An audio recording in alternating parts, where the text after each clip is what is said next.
Well, that car that drove off the parking garage in Bally's in Evansville, then crashed through the roof of the conference center, wrecked more than just that vehicle in the building. It also wrecked vital fundraising efforts for a local nonprofit that had a huge event scheduled right there in that building this weekend. With that conference center still shut down for repairs because that car drove through the roof, Cancer Pathways Midwest are now scrambling to make the best of the situation and still raise money to keep their programs going. Joining me right now is Krista Wilson, the Executive Director of Cancer Pathways Midwest. Thanks for being here with us. Krista, this has been a crazy couple of weeks for you all. It has been. What was your reaction when that happened? How did you find out about it? Well, you know, you're always taken by it, but I started getting phone calls that morning and I was like, what's going on? You know, everything's fine. We're like ramping up. We were only a week away, and then finding out about the incident. It took some quick thinking and pivoting. We were going to cancel it altogether. And it originally, in that very building where the went through the roof, you all were going to have a big party, like a Christmas party, and a lot of fundraising elements to that party because there was going to be in person. People, a lot of people were planning on being there. It's one of our largest fundraisers for us, and it's just a big Christmas party that's emceed and tables bid against each other for the decadent desserts.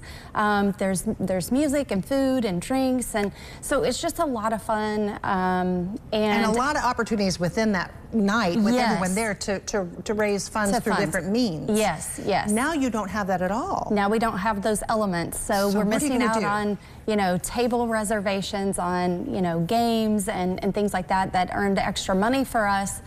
So we've decided that we're going to pivot to an online auction. Still, the local bakers, we called them and gave them the option, like, do you still want to do this? And all of them were 100% yes, and we still want to help out. So local bakers and baker enthusiasts are making these decadent desserts so that these are pictures that we're seeing on the screen right now from last year, is that correct? Some of them are from last year, yes. And so what we're encouraging people to do is come together with their family and friends. You know, they have Christmas gatherings coming up.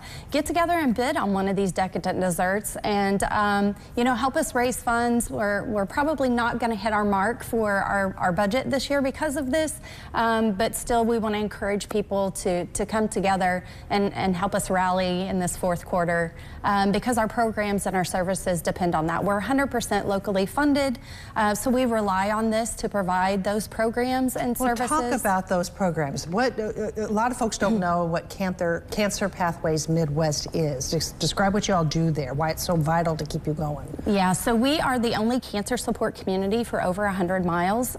So what we do is we provide a community that anyone who's been impacted by cancer, that can be the person diagnosed, a friend or family member, a caregiver, or someone who's grieving the loss of a loved one due to cancer.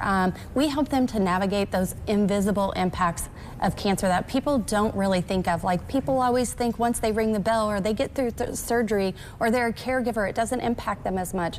It impacts the entire family. And so we help them through providing free counseling with licensed mental health counselors, support groups, but we also help them navigate that nutrition and that wellness going through a treatment, or as a caregiver, it's very demanding. We help them navigate those feelings that they're feeling of anger and guilt, and help them find their new normal and get back to work and get back to school and have healthy communication, healthy coping mechanisms. And all of that is free thanks to these types of events and local donors.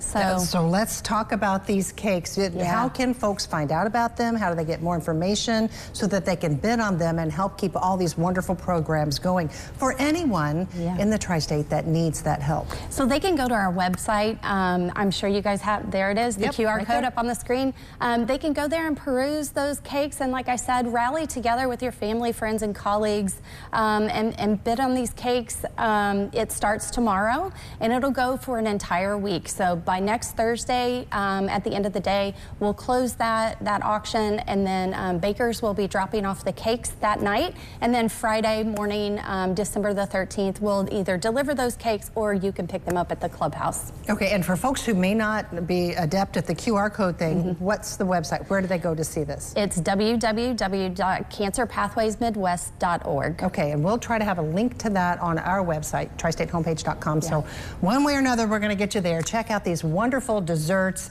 Go together with some folks, Yes. make a donation, because this is a wonderful resource that we have in our community. Absolutely. And if you don't know about it, just go in there and find out about it, because you all offer such great resources for folks in any type of cancer. Absolutely. And anyone touched by it in any Yep. way. And so often people don't realize they need the help, and it is so vital to have it there. Yep, any age, any stage, any gender, any cancer. We're Krista here. Wilson, thank you so much Yeah, for all you do, absolutely. and Thank good you. luck with the desserts. They look Thank you. delicious. Can't wait. All right, thanks so much.